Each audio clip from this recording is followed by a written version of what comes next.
This video shows two proven ways to rig small bait fish for sturgeon. Wesley Reed anchors the hook in the top of the skull, and Roy Rogers rigs his a little bit differently. He goes through the gill plate twice. We're using smelt here, but the same idea carries over to other small bait fish. We're also using Brad's barbless sturgeon leaders and the half hitches that are being made to help keep the bait in place. The value in this video is seeing two different methods side by side from guys who fish this stuff multiple times a week. And then at the end, I'll show you the bait we put together getting bit.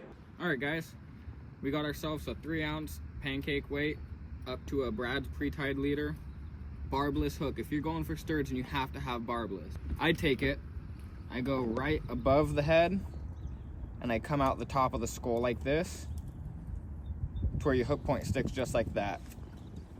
Do a couple half hitches. Secure that bait to your leader line so they don't just pull it right off your hook, because if you just put a chunk of bait on your hook, it's going to get pulled right off. There's no certain amount of these half hitches that I do. I just all the way down the bait like that, nice and secured. You got your hook point setting out. Go ahead and take it. I'm gonna make sure my drag's set adequately because these fish are big. I'm gonna have to put the brakes on them.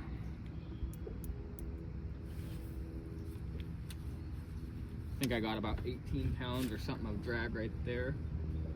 Then you just go ahead and give her the beans. Just like that, you're gonna feel it hit bottom. Right there. And then you wanna pull your bait up to that slider right there, and you feel your bait get tight, and you just wait for a bite, which will feel like a little thud thud thud, and you just set the hook like Roy was talking about. You don't want to set the hook lightly at all though. You got to set the hook like you mean it with these things. So we're about to go after some sturgeon. Kind of wanted to show you how we rig up right here. So we just put these sliders, we use the cheap sliders. There's big fish, you end up breaking off a lot.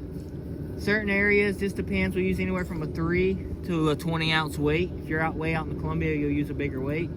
B-chain, straight to your main line. Helps with tangles. To a Brad's pre-tied sturgeon leader. These are 130 pounds. Let me show you how we rig these real quick.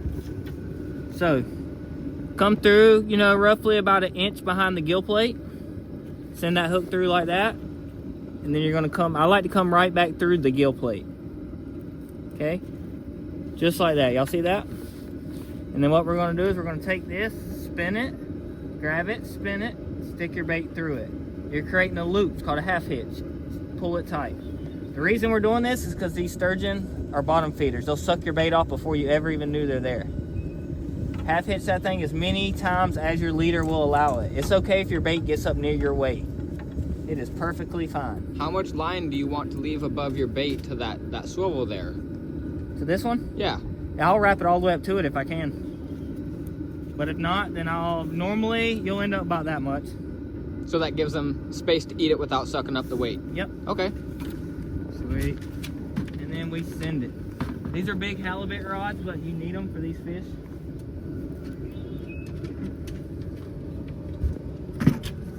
We're gonna send this first one.